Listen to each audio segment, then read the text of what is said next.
জানো, ফেলুদার গ্যাংটকে গণ্ডগোলের পূর্ব নাম যেটা সত্যজিৎ রায় দিয়েছিলেন সেটা হলো গ্যাংটকে ফেলুদা।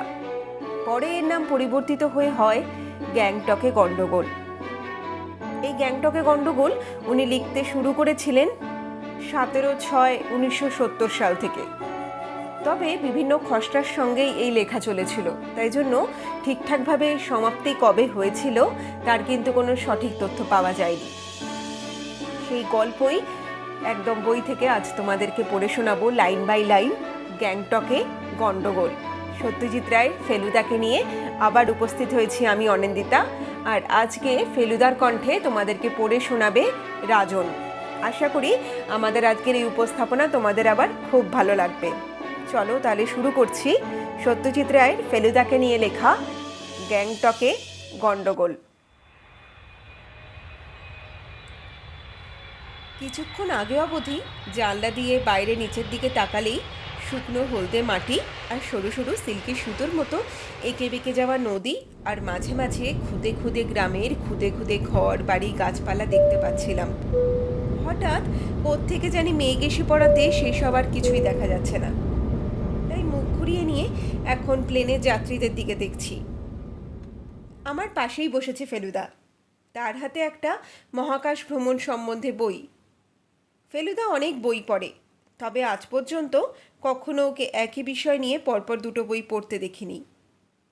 কালই রাত্রে কলকাতায় দেখেছি ও তাকলামাকান মরুভূমির ওপর একটা বই পড়ছে। তার আগে ও দুটো বই একসঙ্গে পড়ছিল, সকালে একটা রাত্রে একটা। একটা গল্পের বই, অন্যটা পৃথিবীর নানান দেশের রান্না সম্পর্কে। ও বলে একজন গোয়েন্দার পক্ষে জেনারেল নলেজ জিনিসটা ভীষণ দরকারি। কখন যে কোন জ্ঞানটা কাজে লেগে যায় তা বলা যায় না। আমাদের লাইনে প্যাসেজের উল্টো দিকের পাশাপাশি দুটো সিটে দুজন ভদ্রলোক বসে আছেন। যিনি দূরে বসে তার শুধু ডান হাতটা আর নীল প্যান্টের খানিকটা অংশ দেখতে পাচ্ছি। হাতের আঙুল দিয়ে তিনি হাঁটুর ওপর তাল ঠুকছেন, বোধহয় আপন মনে গান গাইছেন। যিনি কাছে বসে আছেন তিনি বেশ আঁটোসাঁটো চকচকে ভদ্রলোক। হাতের কবজিটা দেখে বেশ জোয়ান মনে হলো। জুলপির কাছে পাকা চুল থাকাতে মনে হয় ভদ্রলোকের বয়স অন্তত 45 তো হবেই। একটা স্টেটসম্যান খুলে ভারী মনোযোগ দিয়ে কি যেন পড়ছেন তিনি। ফেলুদা হলে শুধু চেহারা দেখেই লোকটা সম্বন্ধে অনেক কিছু বলে দিতে পারত। আমি সময় কাটানোর জন্য অনেকক্ষণ একদৃষ্টে চেয়ে থেকেও কিছুই বার করতে পারলাম না। ওরকম হাঁ করে কি দেখছিস? চাপা গলায় ফেলুদার হঠাৎ প্রশ্নটা চমকে দিয়েছিল। কথাটা বলে ও একবার আর চোখে ভদ্রলোকের দিকে দেখে নিয়ে বলল, যে রেটে খায় লোকটা, সে তুলনায় শরীরে তেমন চর্বি জমেনি এখনো।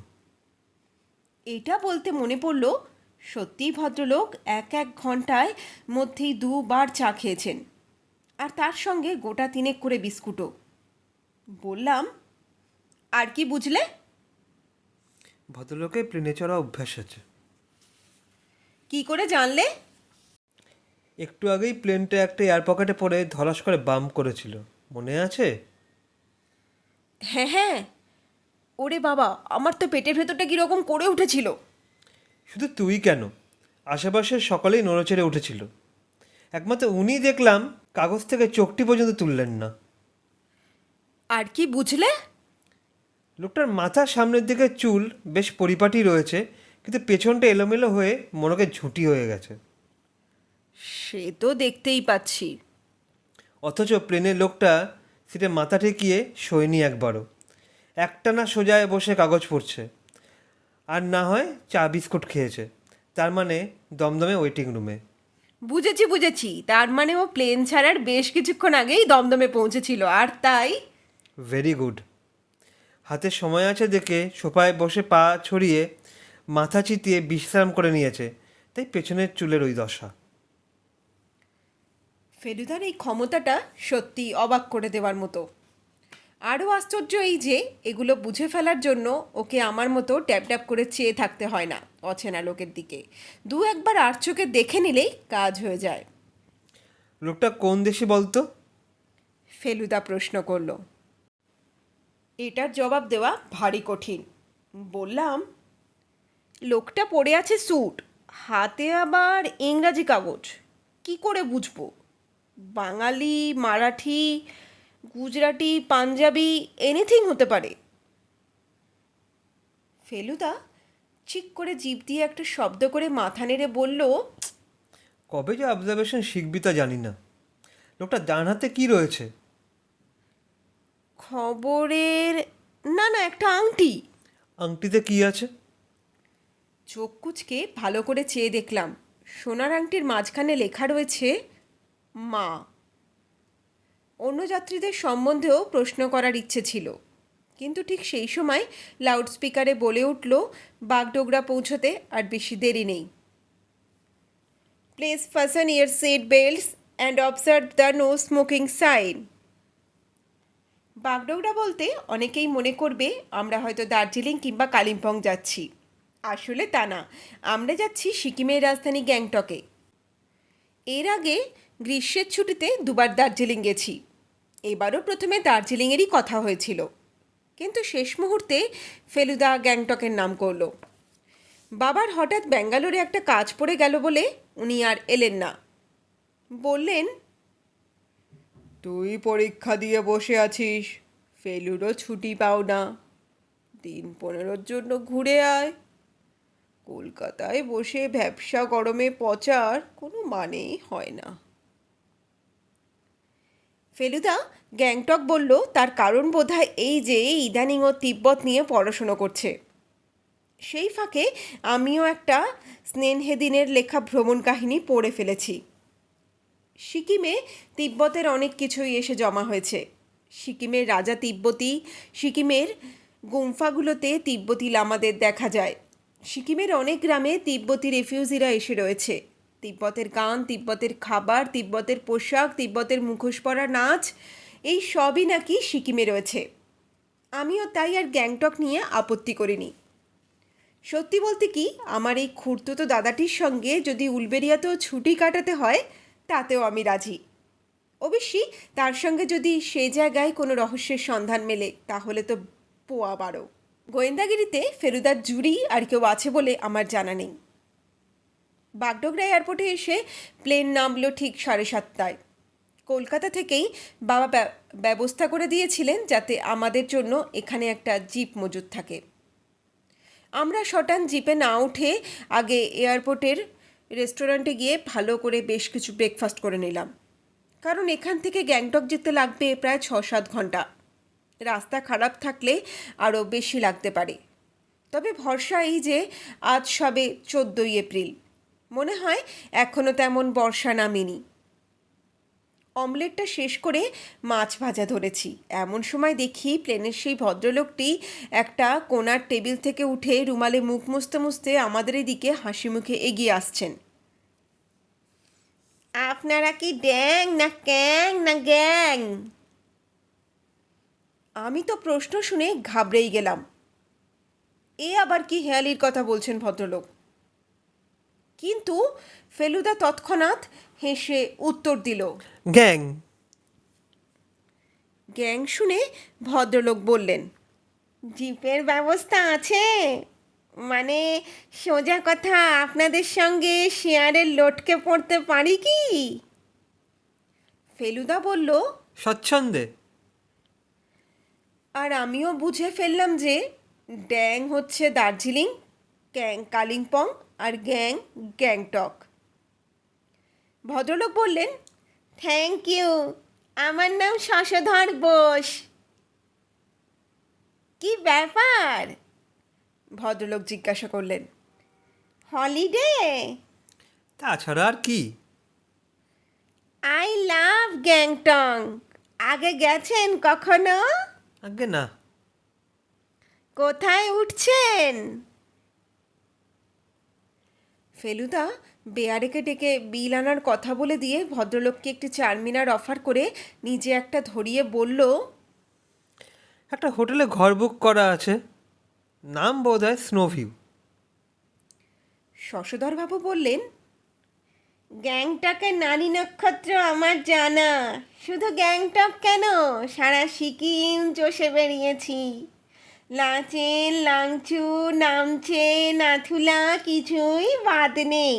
গ্লোরিয়াস, যেমন দৃশ্য তেমনি শান্তি। পাহাড় চান পাহাড়, অর্কিড চান অর্কিড, রোদ চান, মেঘ চান, বৃষ্টি চান, মিষ্ট চান, সব পাবেন। তিস্তা রঙ্গিত নদীগুলোর কোনো তুলনা নেই। তবে গন্ডগোল হলো রাস্তা নিয়ে, রোডস, বুঝেছেন? আসলে ওই দিকের পাহাড়গুলো যাকে বলে গ্রোয়িং মাউন্টেন্স এখনও বাড়ছে, তাই একটু অস্থির, বুঝেছেন? আর কাঁচা, ইয়াং বয়সে যা হয় আর কি।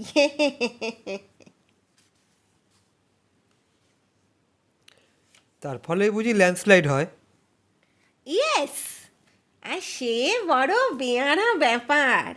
যাচ্ছেন যাচ্ছেন, হঠাৎ দেখলেন সামনে রাস্তা বন্ধ, ধসে গেছে। তার মানে ব্লাস্টিং।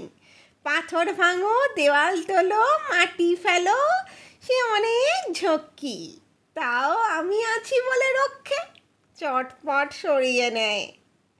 তবে এখনো বৃষ্টিটা তেমন নামেনি, তাই খুব একটা গোলমাল হবে বলে মনে হয় না।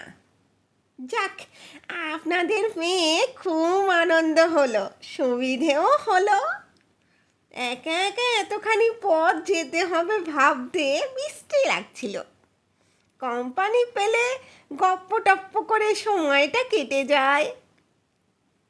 ফেলুদা বলল, আপনিও কি চেঞ্জে যাচ্ছেন? আরে না মশাই। ভদ্রলোক হেসে উঠলেন। আমি যাচ্ছি কাজে, তবে সে এক পিকুলিয়ার কাজ। অ্যারোমেটিক প্ল্যান্টস জানেন? আপনার বুঝি পারফিউমের ব্যবসা? ঠিক ধরেছেন, কেমিক্যাল ফার্ম। তার অনেক কাজের একটা হচ্ছে এসেন্স তৈরি করা। সিকিমে কিছু আমাদের প্রয়োজনীয় গাছ আছে সেটা জানি, সেগুলো সংগ্রহ করতেই যাওয়া। আমার পার্টনার আগেই গেছে, দিন 7 হলো। গাছপালা সম্বন্ধে অগাধ জ্ঞান, বোটানিতে ডিগ্রি আছে। আমারও ওর সঙ্গে যাওয়ার কথা ছিল, শেষটায় এক ভাঙনের বিয়ের ব্যাপারে ঘাটশিলা চলে যেতে হলো। কাল রাত্রেই কলকাতা ফিরেছি। বিল দেওয়া হয়ে গিয়েছিল, তাই আমরা উঠে পড়লাম। মালপত্র তুলে নিয়ে জিপের দিকে যেতে যেতে ফেলুদা বলল, আপনাদের কোম্পানিটা কোথায়? শশধরবাবু বললেন, বোম্বে। কোম্পানি প্রায় 20 বছর হতে চলল। আমি জয়েন করেছি বছর 7। এসএস কেমিক্যালস, শিবকুমার সেলভাঙ্কার, ওর নামেই নাম। বাগডোগরা থেকে শিলিগুড়ি হয়ে সেবক রোড, সেবক রোড থেকে ডান দিকে তিস্তা নদীকে রেখে রাস্তা চড়াই উঠতে আরম্ভ করলো। তারপর মাঝে মাঝে নিচেও নামে, দার্জিলিংয়ের মতো সমানে চড়াই ওঠে না। রাংপোতে গিয়ে পশ্চিমবাংলার শেষ আর সিকিমের শুরু। তিস্তার ধারেই তিস্তা বাজার বলে একটা জায়গা আছে, যেখানে একটা প্রকাণ্ড ব্রিজের ওপর দিয়ে নদী পেরিয়ে উল্টো দিকের পাহাড়ের রাস্তা ধরতে হয়। তিস্তা বাজারে আমাদের জিপ থামানো হলো। রোদ থাকার ফলে বেশ গরম লাগছিল, তাই শশধরবাবু বললেন, কোকা কোলা খাবেন? এই জায়গাটা নাকি 2 বছর আগে তিস্তার বন্যায় একেবারে ভেসে গিয়েছিল। দোকানপাট, ঘর বাড়ি যা দেখছি সবই নাকি নতুন তৈরি হয়েছে। দেখেও তাই মনে হয়, ব্রিজটাও নতুন। আগেরটা জলের তোরে ভেঙে চুরমার হয়ে গিয়েছিল। শশধরবাবু দেখলাম পরপর 2 বোতল কোকা কোলা সাবার করে দিলেন, সেই সঙ্গে অবশ্যই আমাদেরও খাওয়ালেন। মনে মনে ভাবলাম, গ্যাংটকে আশা করি কোল্ড ড্রিঙ্কস খেয়ে শরীর ঠান্ডা রাখতে হবে না। 5000 ফুট হাইট যখন, নিশ্চয়ই এখানের চেয়ে অনেক বেশি ঠান্ডা হবে। কোক খাওয়া সেরে যখন দোকানে বোতলগুলো ফেরত দিচ্ছি, তখন লক্ষ্য করলাম কিছু দূরেই একটা জিপের পাশে দাঁড়িয়ে কয়েকজন লোক, তার মধ্যে 2জন মিলিটারিও আছে। হাত তাত নেড়ে বেশ উত্তেজিতভাবে কী জানি আলোচনা করছে। জিপটা উল্টো দিক থেকে এসেছে, বোধহয় শিলিগুড়িই যাবে। অ্যাক্সিডেন্ট কথাটা হঠাৎ কানে আসতে আমরা তিনজনেই জিপটার দিকে এগিয়ে গেলাম। আর গিয়ে যা শুনলাম সে এক বিশ্রী ব্যাপার। ওদিকে বৃষ্টি না হলেও গ্যাংটকে নাকি দিন সাতেক আগে বেশ বৃষ্টি হয়েছে, আর তার ফলে পাহাড় থেকে একটা পাথর গড়িয়ে একটা জিপের ওপর পড়ে একজন লোক নাকি মারা গেছে। জিপটাও নাকি রাস্তা থেকে গড়িয়ে প্রায় 500 ফুট নিচে পড়ে ভেঙে চুরমার হয়ে গেছে। যে মরেছে তার নামধাম এরা কেউ বলতে পারল না, কারণ এরা কেউ গ্যাংটক থেকে আসছে না। ফেলুদা খবরটা শুনে বলল, একেই বলে নিয়তি। লোকটার নেহাতি মরণ ছিল, না হলে একটা চলন্ত গাড়ির উপর একটা মাত্র খসা পাথর এসে পড়া, এ ঘটনা সচরাচর ঘটে না। শশধরবাবু বললেন, 1 চান্স ইন আ মিলিয়ন। তারপর জিপে উঠতে উঠতে বললেন, যাবার সময় দৃষ্টিটা পাহাড়ের গায়ে রাখবেন আর কানটা খোলা রাখবেন, সাবধানের মান নেই মশাই। তিস্তা ছাড়বার কিছুক্ষণ পর থেকেই চারিদিকের দৃশ্য এমন অদ্ভুত সুন্দর হয়ে উঠতে লাগলো যে অ্যাক্সিডেন্টের কথাটা মন থেকে মুছে গেল। রংপো পেরিয়ে কিছু দূর যাওয়ার পর এক মাথায় যখন কুয়াশা আরম্ভ হলো, তখন রীতিমতো ঠান্ডা লাগতে লাগলো। গ্যাংটক আসতে যখন 10 কিলোমিটার বাকি, তখন এক জায়গায় জিপ থামিয়ে সুটকেস খুলে কোট আর মাফলারটা বার করে পরে নিলাম। শশধরবাবুও দেখলাম এয়ার ইন্ডিয়ার একটা ব্যাগ খুলে একটা নীল পুরোভার বার করে সেটা তার ঠান্ডা কোটের তলায় চাপিয়ে নিলেন। ক্রমে কুয়াশার মধ্যে দিয়ে আবছা আবছা চোখে পড়ল পাহাড়ের গায়ে নীল রঙের চীনে প্যাটার্নের ছাতাওয়ালা সব ঘরবাড়ি।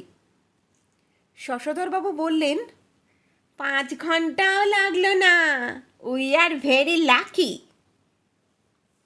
ক্রমে মিলিটারি ক্যাম্পের পাশ দিয়ে ফুলের টব সাজানো কাঠের বারান্দাওয়ালা দোতলা দোকানবাড়ির সারি পেরিয়ে লাল নীল সবুজ হলদে ডুডে কাটা পোশাক পরা, কাঁধে বাচ্চা নেওয়া মেয়ে আর পাহাড়ের টুপি আর রং বেরঙের জামা পরা সিকিম, নেপালি, ভুটিয়া, তিব্বতী পুরুষদের ভিড়ের মধ্যে দিয়ে আমাদের জিপ গিয়ে পৌঁছালো স্নোভিউ হোটেলের সামনে। শশধরবাবু ডাকবাংলোয় যাবেন বলে আমাদের কাছ থেকে তখনকার মতো বিদায় নিলেন। যাবার সময় বললেন, এসব জায়গায় জানেন তো, চান কি না চান, 4 বেলা অন্তত একবার করে দেখা না হয়ে যায় না। ফেলুদা বলল, আপাতত আপনি ছাড়া আর কাউকেই চিনি না এখানে। বিকেলে একবার ডাকবাংলোর দিকটায় ঢু মেরে আসবো। বহুত আচ্ছা বলে হাত নেড়ে জিপের সঙ্গে ভদ্রলোকও কুয়াশায় মিলিয়ে গেলেন। আমাদের হোটেলের নাম যদিও স্নোভিউ, আর যদিও সত্যিকারেই নাকি পেছনের ঘরগুলোর জানলা দিয়ে কাঞ্চনজঙ্ঘা দেখা যায়, এসে অবধি এখনও পর্যন্ত কুয়াশা কাটেনি বলে আমাদের স্নোভিউ করা হয়নি। হোটেলের মালিক একজন পাঞ্জাবি ভদ্রলোক, নাম মিস্টার বিব্রা। আর যেসব লোক হোটেলে রয়েছে তার মধ্যে মনে হলো মাত্র একজনই বাঙালি। এখনও আলাপ হয়নি। বাঙালি বুঝলাম কারণ দুপুরে কাঁটা চামচ দিয়ে খাওয়ার সময় একজন হাত থেকে কাঁটাটা ছিটকে মাটিতে পড়ার সঙ্গে সঙ্গেই স্পষ্ট শুনলাম তিনি বলে উঠলেন, ধত্তেরি। খাওয়া দাওয়া সেরে হোটেলের সামনেই সারি সারি দোকানওয়ালা বড় রাস্তায় বেরিয়ে 2 মিনিটের মধ্যে ফেলুদা একটা পানের দোকান আবিষ্কার করে সেখান থেকে মিঠে পান কিনল। বলল, এই জিনিসটা যে এখানে পাওয়া যাবে তা ভাবিনি। ও দুপুরে আর রাত্রে রোজ খাবার পরেই একটা করে মিঠে পান খায়, তবে খয়ের ছাড়া, কারণ ঠোঁট লাল হওয়াটা ওর একেবারেই পছন্দ করে না। গ্যাংটকের এই রাস্তাটা দেখলাম রীতিমতো চওড়া। রাস্তার মাঝখানে জিপ, লরি, স্টেশন ওয়াগন ইত্যাদি নানা রকম গাড়ি লাইন বেঁধে পার্ক করা রয়েছে। আর রাস্তার দুদিকে দোকান। দোকানের নাম দেখে বোঝা যায় ভারতবর্ষের অনেক জায়গার লোক সিকিমে এসে ব্যবসা গেড়ে বসেছে। পাঞ্জাবি, মারোয়ারি, গুজরাটি, সিন্ধি সব রকম লোক সিকিমে এসে দোকান করেছে। বাঙালি প্রায় চোখে পড়ে না বললেই চলে। কুয়াশার মধ্যে বেশি দূর অবধি দেখা না গেলেও একটা জিনিস বেশ বুঝতে পারছিলাম যে দার্জিলিংয়ের সঙ্গে এই জায়গাটার বেশ একটা তফাৎ রয়েছে। বাঙালি প্রায় চোখে পড়ে না বললেই চলে। কুয়াশার মধ্যে বেশি দূর অবধি দেখা না গেলেও একটা জিনিস বেশ বুঝতে পারছিলাম যে দার্জিলিংয়ের সঙ্গে এই জায়গাটার বেশ একটা তফাৎ রয়েছে। সবচেয়ে বড় তফাৎ এই যে এখানে লোকজনের ভিড়টা কম, তাই গোলমালটা কম, আর তাই নোংরাটাও কম। খাওয়া দাওয়া হলো, মিঠে পানও হলো, সবে ভাবছি এবার জায়গাটা একটু ঘুরে দেখলে হয়। এমন সময় হঠাৎ দেখি কুয়াশার মধ্যে দিয়ে শশধরবাবুকে দেখা যাচ্ছে। তিনি যেন ব্যস্তভাবে এই হোটেলের দিকেই এগিয়ে আসছেন। ফেলুদাকে দেখতে পেয়ে ভদ্রলোক আরও জোরে পা ফেলে এগিয়ে এসে হাঁপাতে হাঁপাতে বললেন, সর্বনাশ হয়ে গেছে। কি ব্যাপার? সকালে তিস্তায় যে অ্যাক্সিডেন্টের কথাটা শুনলেন সেটা কার জানেন? প্রশ্নটা শুনেই আমার মনের মধ্যে একটা সন্দেহ ধাক্কা দিয়ে উঠেছিল। ভদ্রলোকের কথায় সেটা সত্যি হয়ে গেল। এস আমার পার্টনার। বলেন কি? কোথায় যাচ্ছিলেন ভদ্রলোক? মা গঙ্গাই জানেন, টেরিবল ব্যাপার। তৎক্ষণাৎ মারা গেছেন? ঘন্টা চারেক বেঁচে ছিল, হাসপাতালে আনার আধ ঘন্টার মধ্যেই মারা যায়। মাথায় চোট, হাড়গোড় ভেঙেছিল। মারা যাওয়ার আগে নাকি একবার জ্ঞান হয়েছিল, আমার নাম করে বস বস করে দু একবার বলে, তারপরই শেষ। খবরটা পাওয়া যায় কি করে? ফেলুদা জিজ্ঞাসা করলো। আমরা হোটেলে গিয়ে ঢুকলাম। একতলার ডাইনিং রুম এখন খালি। তিনজনে তিনটে চেয়ার দখল করে বসলাম। শশধরবাবু একটা সবুজ রুমাল কোটের বুক পকেট থেকে বার করে কপালের ঘাম মুছলেন। সেও এক ব্যাপার, ড্রাইভারটা মরেনি, পাথরটা গাড়িটায় এসে লেগেছে, আর ড্রাইভারও স্টিয়ারিং এর কন্ট্রোল হারিয়ে ফেলেছে। এমনিতে পাথরটা নাকি খুব একটা বড় কিছু ছিল না, কিন্তু স্টিয়ারিং ঘুরে যাওয়াতে গাড়ি রাস্তা থেকে সরে একেবারে কাত হয়ে খাদে পড়েছে। ড্রাইভার ছিল খাদের উল্টো দিকে। যেই না গাড়ি কাত হয়েছে, ব্যাটা লাফ দিয়ে একেবারে রাস্তায়। মাইনর ইনজুরি, বাঁ পাশের পাশটায় সামান্য একটু ছড়েছে, দ্যাটস অল। জিপ এদিকে সেলভাঙ্কার সমেত একেবারে 500 ফুট নিচে। North Sikkim highway accident. ড্রাইভারটা সেখান থেকে গ্যাংটকের দিকে হাঁটতে আরম্ভ করেছে খবরটা দেবে বলে। মাঠে কিছু নেপালি মজুরদের দেখে তাদের সঙ্গে করে নিয়ে এসে ওর বডি উদ্ধার করে। তারাই বই আনছিল, এমন সময় একটা আর্মি জিপ এসে পড়ে। তারপর হাসপাতাল, তারপর ওয়েল। যে লোকটাকে 2 ঘন্টা আগে ফুর্তিবাজ বলে মনে হয়েছিল, তাকে এইরকম ভেঙে পড়তে দেখে অদ্ভুত লাগছিল। ডেড বডি কি হলো? ফেলুদা জিজ্ঞাসা করলো। বোম্বে পাঠিয়ে দেওয়া হয়েছে। বোম্বেতে ওর ভাইকে কন্ট্যাক্ট করেছিল। ব্যারিস্টার ভাই, এসএসএস স্ত্রী নেই, 2 বার বিয়ে করেছিল, 2 স্ত্রী মারা গেছে। প্রথম পক্ষের একটি ছেলে ছিল, সে বছর 14 আগে বাপের সঙ্গে ঝগড়া করে বাড়ি ছেড়ে চলে যায়। সে অনেক ব্যাপার। এসএস ছেলেকে ভীষণ ভালোবাসতো, তার অনেক খোঁজ করেছিল, কিন্তু তার আর কোনো পাত্তাই পাওয়া যায়নি। তাই ভাইকেই ইনফর্ম করেছিল। ভাই পোস্টমর্টম করতে দেয়নি, তাই বডি তার পরদিন পাঠিয়ে দেওয়া হয়েছে। এখানে বলে রাখি, পোস্টমর্টম কথাটার মানে আমি ফেলুদার কাছেই জেনেছিলাম। কেউ যদি অস্বাভাবিক বা সন্দেহজনকভাবে মারা যায়, তাহলে পুলিশের তদন্ত হয়, আর তখন পুলিশের ডাক্তার মৃতদেহ পরীক্ষা করে রিপোর্ট দেয়। কখন মরেছে, কোথায় চোট পেয়ে মরেছে, বিষ খাওয়ানো হয়েছিল কিনা, এই সব আর কি। একেই বলে পোস্টমর্টম। ফেলুদা বলল, কবে ঘটেছে ব্যাপারটা? শশধরবাবু বললেন, 11 সকাল 7ই ও এখানে এসে পৌঁছেছিল। তারপর আক্ষেপের ভঙ্গিতে মাথা নেড়ে বললেন, আমি তো এখনো বিশ্বাসই করতে পারছি না, কার কপালে যে কখন কি ঘটে। তবে আমি থাকলে বোধহয় এই দুর্ঘটনা ঘটতো না। আপনার প্ল্যান কি? ফেলুদা জিজ্ঞাসা করলো। কি আমার, আর তো এখানে থাকার কোনো মানে হয় না। আমি এখন যাচ্ছি কাল সকালে যদি একটা ফ্লাইট পাওয়া যায় তার খোঁজ করতে। চেনাশোনা আছে, হয়ে যাবে বলে মনে হয়।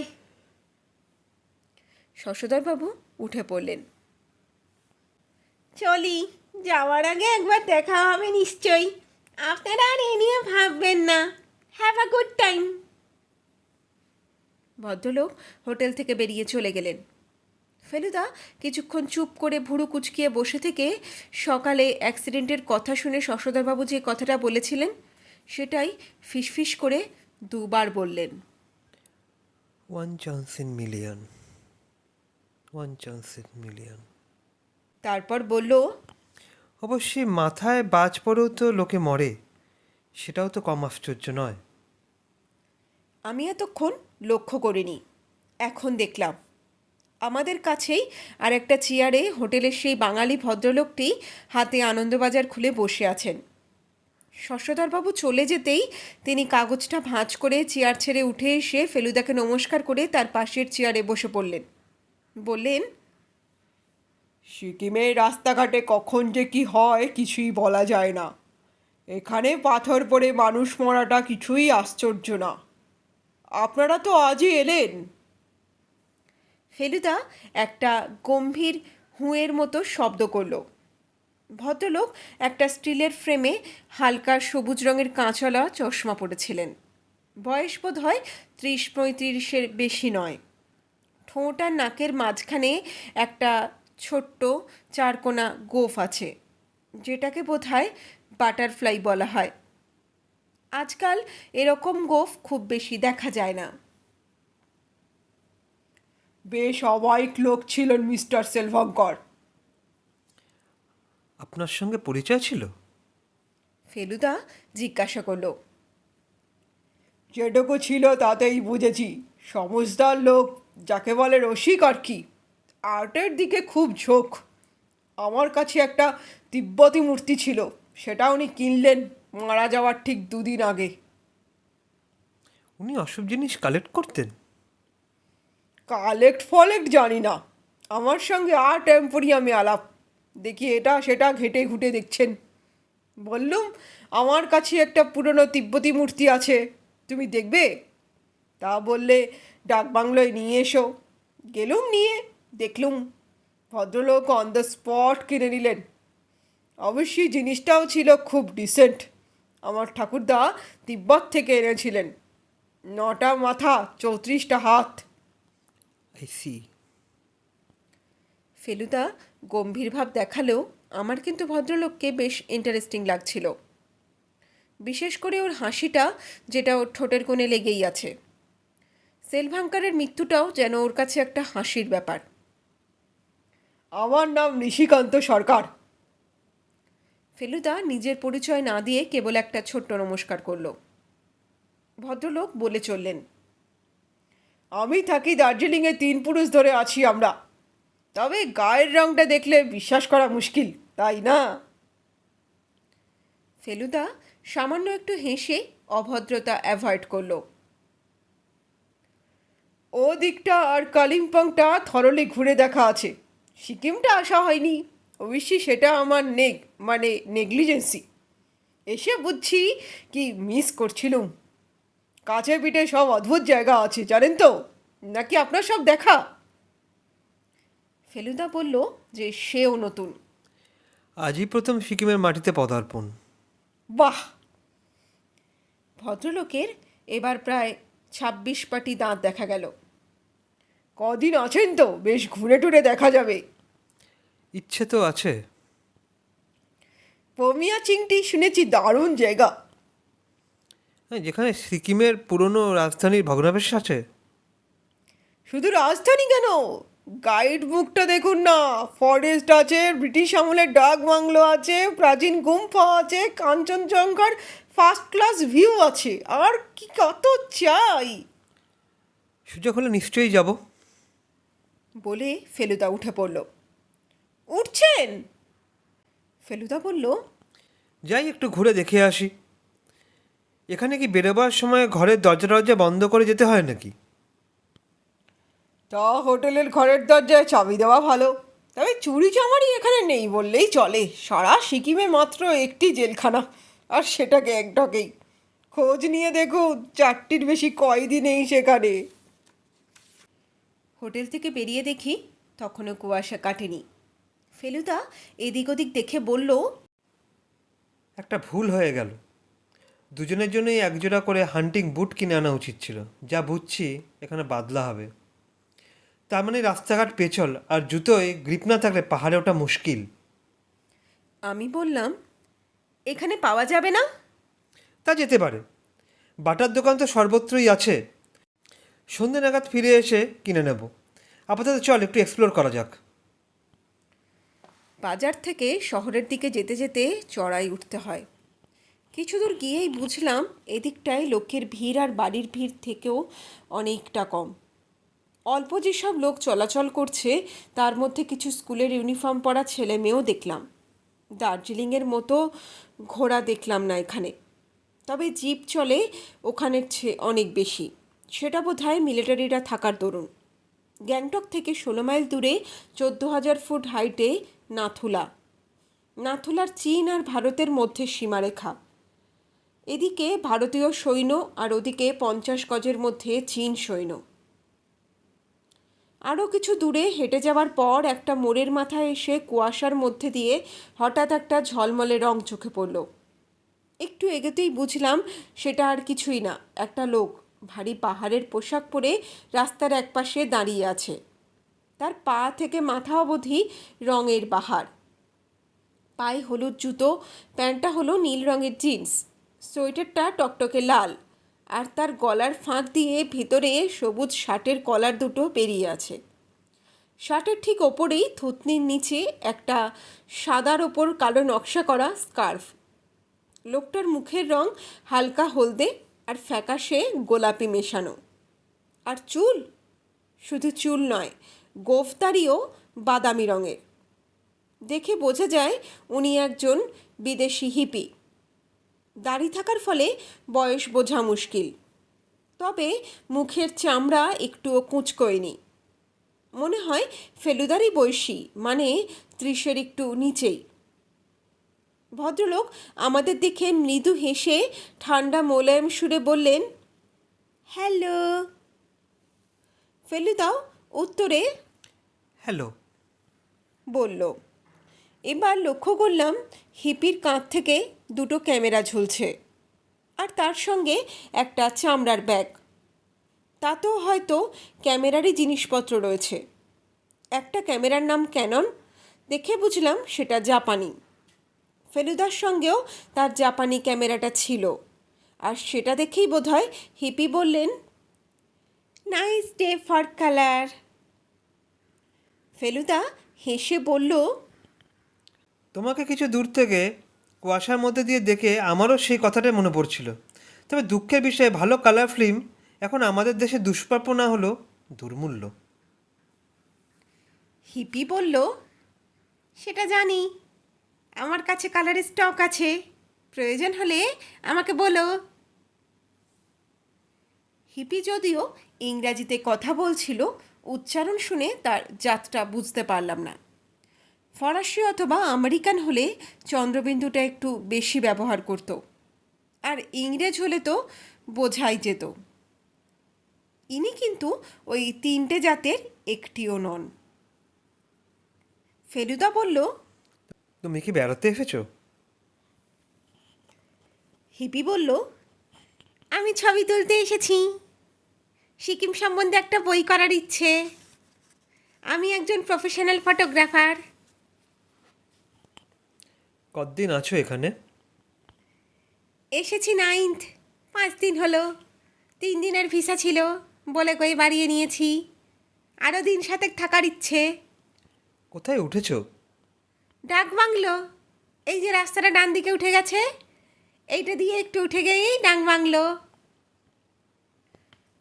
ডাক বাংলো শুনেই আমার কানটা খাড়া হয়ে উঠল। সেলফাঙ্করও তো বোধহয় ডাক বাংলোতেই ছিলেন। তাহলে যে ভদ্রলোকটি অ্যাক্সিডেন্টে মারা গেলেন তার সঙ্গে তোমার নিশ্চয়ই আলাপ ছিল। ফেলুদা জিজ্ঞাসা করল। হিপি আক্ষেপের ভঙ্গিতে মাথা নেড়ে বললেন, ভেরি স্যাড, আমার সঙ্গে যথেষ্ট আলাপ হয়েছিল। He is a fine man and. এইটুকু বলেই হিপি থেমে গেল। দেখে মনে হলো সে হঠাৎ কেন জানি চিন্তিত হয়ে পড়েছে। একটুক্ষণ চুপ করে থেকে সে প্রায় আপন মনেই বলল, ভেরি স্ট্রেঞ্জ। কি ব্যাপার? ফেলুদা জিজ্ঞাসা করল। উনি এখানে এসে একটা আশ্চর্য মূর্তি সংগ্রহ করেছিলেন একটি বাঙালি ভদ্রলোকের কাছ থেকে। He paid 1000 rupees for it. 1000? Feluda অবাক হয়ে বলল, হ্যাঁ, জিনিসটা কেনার পর ও এখানকার টিবেটিয়ান ইনস্টিটিউটে ডেটা দেখাতে নিয়ে গিয়েছিল। তারা নাকি বলেছিল মূর্তিটা একটা আশ্চর্য উঁচুদরে দুষ্প্রাপ্য জিনিস। কিন্তু ভদ্রলোক গম্ভীর হয়ে আবার কিছুক্ষণ চুপ করে রইলেন। তারপর বললেন, আমার খটকা লাগছে এই ভেবে যে মূর্তিটা গেল কোথায়। তার মানে? ফেলুদা জিজ্ঞাসা করল। তার ডেড বডিতে শুনলাম বোম্বে পাঠিয়ে দেওয়া হয়েছে, সুতরাং তার জিনিসপত্র নিশ্চয়ই সেই সঙ্গেই গেছে, তাই নয় কি? হিপি মাথা নাড়ল। অন্য সব জিনিস ফেরত গেছে সেটা ঠিকই, কিন্তু মিস্টার সেলভাঙ্কার মূর্তিটা সবসময় তার কোটের বুক পকেটে রাখতেন। বলতেন, এটা আমার ম্যাসকট, আমার ভাগ্য ফিরিয়ে দেবে। সেদিন যখন বেরোন তখনও সেটা তার বুক পকেটেই ছিল, এটা আমি জানি। অ্যাক্সিডেন্টের পর ওকে হাসপাতালে আনা হয়, তখন আমি সেখানে ছিলাম। ওর জামা কাপড় খুলে ওর পকেট থেকে সব জিনিসপত্র বার করে ফেলা হয়। একটা নোটবুক বেরোয়, মানি ব্যাগ বেরোয়, খাপের মধ্যে ভাঙা অবস্থায় ওর চশমাটা বেরোয়, কিন্তু মূর্তি বেরোয়নি। অবশ্য এমন হতে পারে যে মূর্তিটা পকেট থেকে বেরিয়ে মাটিতে পড়ে গিয়েছিল, হয়তো সেটা সেখানেই পড়ে আছে। আর না হয় যারা তাকে তুলে আনে তাদেরই কেউ সেটাকে পকেটস্থ করেছে। কিন্তু এখানকার লোকেরা তো শুনেছি খুব অনেস্ট। সেই জন্যেই তো গোলমাল লাগছে। হিপি থুতনিটা হাত দিয়ে মাথা হেট করে কিছুক্ষণ ভাবল। ফেলুদা বলল, মিস্টার সেলভাঙ্কার সেদিন কোথায় যাচ্ছিলেন সেটা জানেন? সিঙ্গিকের রাস্তায় একটা গুম্ফা আছে, সেখানে আমারও যাওয়ার কথা ছিল, কিন্তু সেদিন সকালে উঠে দিনটা ভালো দেখে আমি ওর অনেক আগেই ক্যামেরা নিয়ে ছবি তুলতে বেরিয়ে পড়ি। উনি বলেছিলেন, পথে যদি তোমাকে দেখি তাহলে তুলে নেব। হঠাৎ গুম্ফা সম্পর্কে আগ্রহ কেন? সেটা ঠিক জানি না, বোধহয় ডক্টর বৈদ্য এর জন্য কিছুটা দায়ী। ডাক্তার বৈদ্য? ফেলুদা প্রশ্ন করল। নামটা এই প্রথম শুনছি।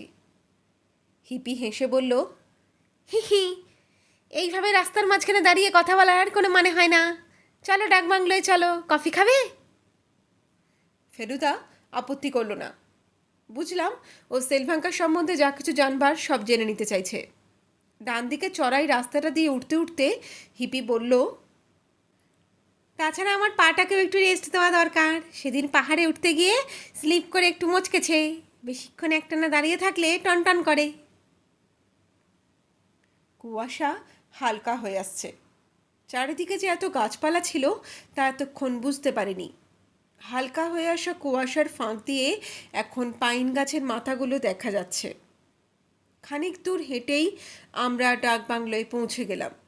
বেশ সুন্দর একতলা বাড়ি, বেশি দিনের পুরনো বলেও মনে হলো না। হিপি তার ঘরে নিয়ে গিয়ে দুটো চেয়ারের ওপর থেকে কাগজপত্র সরিয়ে আমাদের বসবার জায়গা করে দিয়ে বলল, আমার পরিচয়টাই এখনো দেওয়া হয়নি। আমার নাম হেলমুট উগান। জার্মান নাম কি? ফেলুদা জিজ্ঞাসা করল। ঠিকই ধরেছ। হেলমুট তার খাটেই বসল। ঘরের চারিদিকে জিনিসপত্র ছড়ানো। আয়নায় আরও রংচঙে পোশাক, বাস্কগুলো আধখোলা, তার মধ্যে কাপড়ের চেয়ে কাগজপত্র, ম্যাগাজিন ইত্যাদি বেশি। কিছু ফটো রাখা হয়েছে টেবিলের ওপর, দেওয়ালের গায়ে ঠেস দিয়ে দাঁড় করানো অবস্থায়। বেশিরভাগই বিদেশের ছবি, কিছু এদেশের তোলা। আমি খুব বেশি বুঝি না, তবে দেখে মনে হলো ছবিগুলো বেশ ভালো। ফেলুদাও নিজের পরিচয় দিল, যদিও সে যে শখের ডিটেকটিভ সে কথা বলল না। তারপর হেলমুট এক্সকিউজ মি বলে ঘর থেকে বেরিয়ে গিয়ে বোধহয় কফির অর্ডার দিয়ে ফিরে এসে আবার খাটে বসে বলল, ডক্টর বৈদ্য ভারী ইন্টারেস্টিং লোক, তবে কথাটা একটু বেশি বলেন। ডাকবাংলোতেই এসেছিলেন কয়েকদিন, ভাগ্য গণনা জানেন, ভবিষ্যৎ বলতে পারেন, যে লোক মরে গেছে তার আত্মার সঙ্গে যোগস্থাপন করতে পারেন। প্ল্যানচেট জাতীয় ব্যাপার। কতকটা তাই। মিস্টার সেলভাঙ্কার অনেক কিছু বলে ভারী আশ্চর্য করে দিয়েছিলেন, আর পরলোক তত্ত্ব সম্বন্ধে মনে হলো অনেক পড়াশুনো আছে। তিনি এখন কোথায়? কালিম্পং যাওয়ার কথা ছিল, সেখানে নাকি কোনো এক তিব্বতী সাধুর সঙ্গে অ্যাপয়েন্টমেন্ট ছিল, বলেছেন তো আবার আসবেন। মিস্টার সেলভাঙ্কারকে কি বলেছিলেন তিনি? আপনি শুনেছেন সেসব কথা? আমার সামনেই কথাবার্তা হয়। তার ব্যবসার কথা বললেন, স্ত্রীর মৃত্যুর কথা বললেন, ছেলের কথা বললেন, এমনকি তিনি যে কিছুদিন ধরে মানসিক উদ্বেগে ভুগছেন সে কথাও বললেন। সেটা কি কারণে? তা জানি না। আপনাকে কিছু বলেননি? না, তবে বুঝতে পারতাম। মাঝে মাঝে অন্যমনস্ক হয়ে যেতেন, দীর্ঘশ্বাস ফেলতেন। একদিন বারান্দায় বসে চা খাচ্ছিলাম, এমন সময় ওর একটা টেলিগ্রাম আসে। উনি সেটা পড়ে রীতিমতো আপসেট হয়ে পড়েন। ফেলুদা বলল, মিস্টার সেলভাঙ্কার যে আকস্মিকভাবে মারা যাবেন এই নিয়ে ডাক্তার বৈদ্য কোনো ভবিষ্যদ্বাণী করেছিলেন?